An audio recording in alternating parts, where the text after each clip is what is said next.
네, 안녕하세요. 경제견 정독계입니다. 네, 오늘 국내 증시는 저번주 금요일 미증시에 비해서 좀 심심했는데요.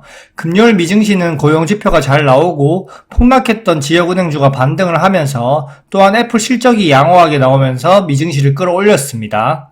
다우지수 1.65% 상승 마감, 나스닥 2.25% 상승 마감, S&P 500 1.85% 상승 마감했습니다. S&P 500 맵을 보시면 마이크로소프트, 구글, 그리고 테슬라, 엔비디아, 애플, 빅테크 종목들이 대부분 끌어올렸다고 보시면 될 것 같습니다.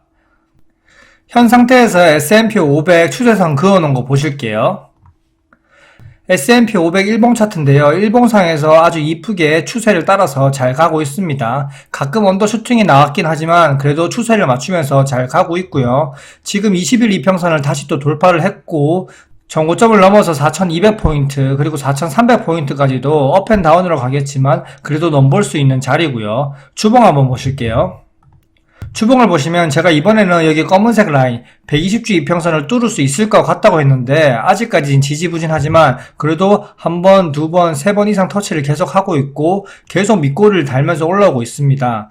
이번 주에 CPI, PPI 발표 이후에 뚫어 올릴 것인지 그게 관건일 것 같고요. 아마 밑꼬리를 계속 달고 올라왔기 때문에 뚫어 올릴 것 같긴 하네요. 추세를 한번 잘 지켜보도록 하겠습니다.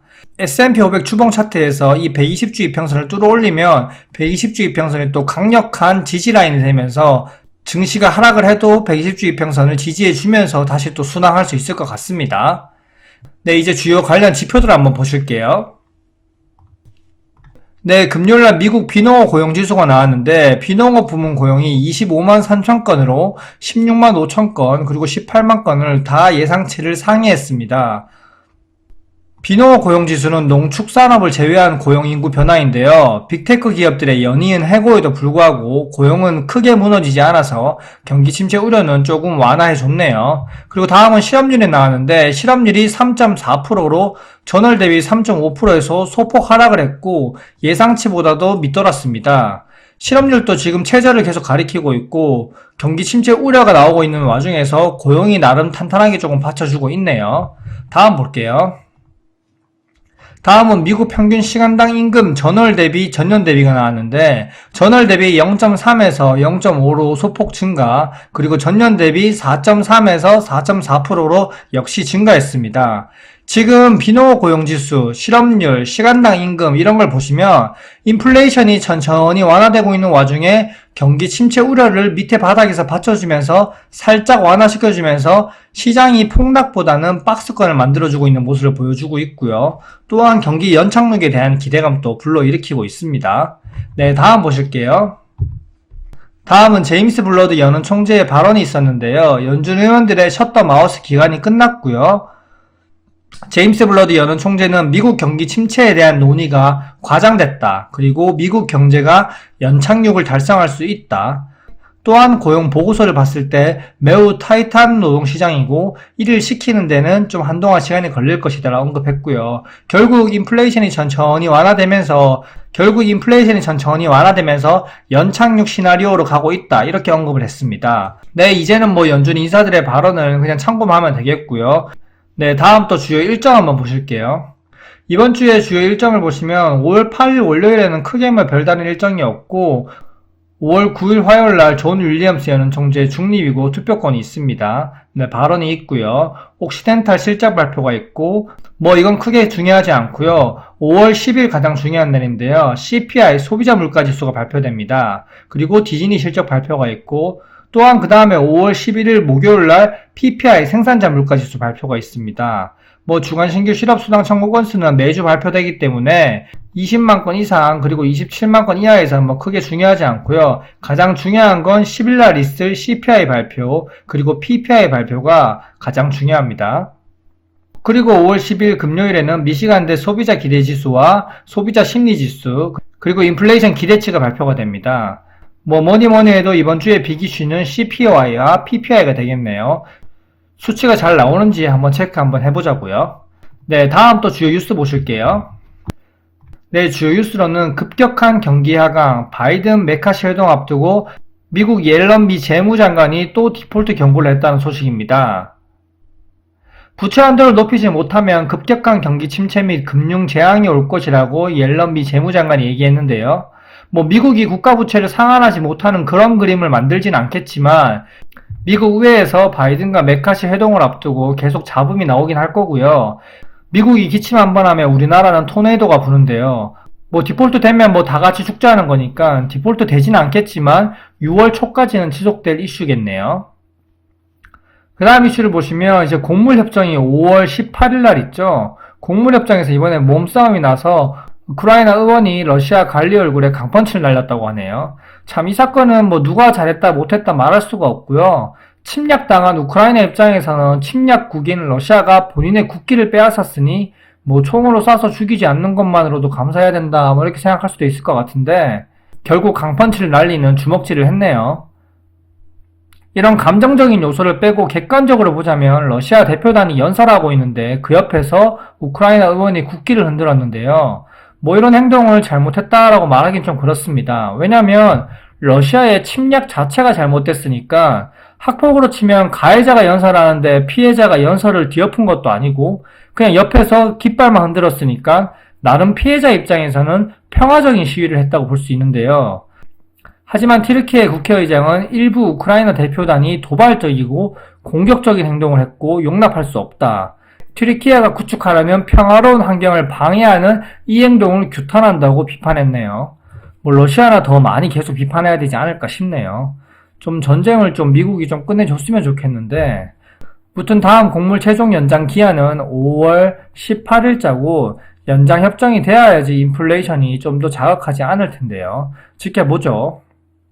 그 다음에 주말에 이슈가 되었던 뉴스인데요. 러시아 용병 바그너 바흐무트 남을 것 탄약 지원 약속받아.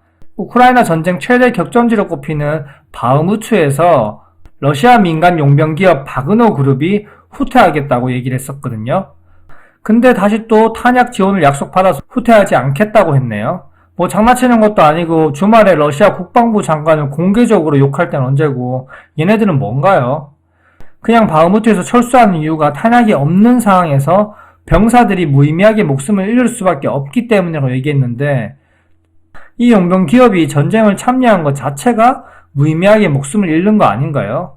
코에 걸면 코골이, 귀에 걸면 귀걸이인가요? 오직 이 민간 용병 기업 바그너 그룹은 돈벌이만 하는 집단 같고요. 그게 아니면 러시아 내에서 이번 기회에 영향력을 키우려는 수작일 걸로 보여지네요. 하여튼 전쟁이 빨리 끝나야 되는데 정치하는 사람들 입장에서는 참 좋은 도구로 쓰이고 있는 것 같습니다. 참 가슴 아프네요. 자, 이제 국내 시장 한번 돌아가서 보겠습니다.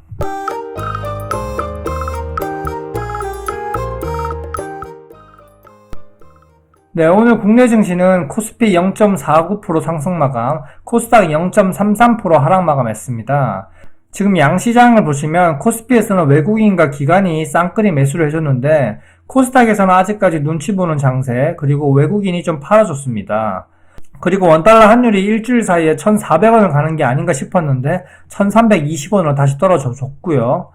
1,335원을 돌파하고 내려와줬을 때 좀 안심됐고요. 다시 1,325원 그리고 마지노선으로 1,335원을 돌파하지 않는지 체크를 해야 됩니다. 자, 신용장고를 보시면 신용장고가 엄청나게 하락을 했습니다. 오늘 날짜 기준으로 신용장고를 한번 볼게요. 신용장고가 5월 4일 기준으로 18조 7,900억입니다. 엄청나게 내려왔고요. 지금 4월 21일 거의 일주일 전만 해도 20조 거의 4천억을 바라봤는데 거의 일주일 만에 1조 5천억 원이 날아갔습니다. 엄청나게 돈 털린 사람들이 많다는 거고 신용장고가 항상 이렇게 증가하면 미증시와 상관없이 그냥 우리나라 증시는 신용장고를 털면서 눌러버립니다. 지금 신용장고 동향과 그리고 증시의 움직임을 봐서는 이번 주에 CPI 발표 그리고 PPI 발표 이후에도 국내 증시가 미증시와 따로놀면 신용장고를 17조 8천억 원까지 눌러버릴 거라고 예상이 되는데요. 17조 8천억 원이 언제였는지 한번 볼게요. 쭉 내려보시면 17조 8천억 원이 거의 3월 말 정도였거든요. 이 정도 마지노선으로 눌러버릴지 아니면 그 이하로 눌러버릴지 체크해야 되겠습니다. 신용장고가 항상 누굴 좋으라고 만들었는지 모르겠지만 항상 주식은 벌 때만 생각하면 안 됩니다. 항상 리스크 대비를 해야 되기 때문에 초보자분들은 신용을 쓰려고도 하지 말고 알려고도 하지 않는 게 좋습니다. 네, 다시 차트 돌아가서 보실게요. 바로 국내 증시 차트로 돌아가서 한번 보겠습니다. 네, 코스피 일봉 차트인데요. 어제 코스피 코스닥 차트 분석을 했으니 오늘은 코스피 코스닥을 좀 간단하게 보겠습니다. 코스피 일봉 차트는 지금 21선 아래 그리고 60일선 위에서 박스권 행보를 보이고 있고요. 만약에 여기서 21선을 돌파하지 못한다면 일봉상에서 60일선을 다시 테스트하러 가겠고요. 주봉을 또 보시면 주봉상에서 10주 이평선이 2480포인트 부근인데 이 부근을 지지하지 못하면 일봉상의 60일 이평선 2465포인트 쌍바닥 테스트하러 가겠고요. 코스닥 한번 보실게요. 코스닥 일봉 차트도 역시 21선 아래 60일선 위에서 지금 박스권 행보를 보이고 있고요. 21선을 돌파하지 못한다면 일봉상 60일선을 다시 테스트하러 가겠네요. 오늘 주봉상에서 한번 보시면 오늘 주봉상 10주 이평선을 살짝 이탈했는데 이번 주 남은 거래일 동안 10주 이평선을 지켜주는지가 좀 관건 포인트고요. 만약에 이탈한다면 일봉상 60일선 826포인트까지 쌍바닥 테스트하러 가겠네요. 아직은 방향성이 뚜렷이 나오지 않았기 때문에 보수적인 관점으로 접근해야 하고요. 금주의 가장 중요한 이슈인 CPI 그리고 PPI 발표가 있으니까 지켜보면서 매수를 하는 게 나을 것 같습니다. 오늘 또 힘든 장 고생하셨고요. 여전히 차별화 장세가 진행되고 있고요. 에코프로 차트를 한 번만 보시면요.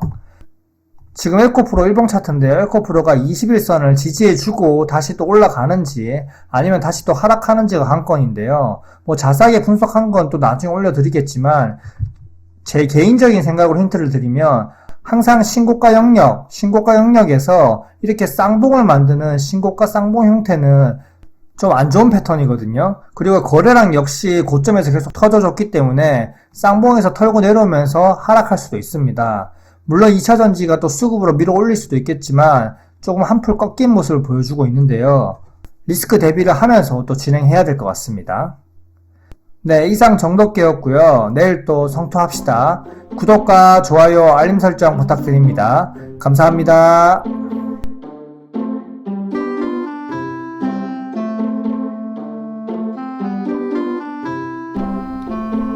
왈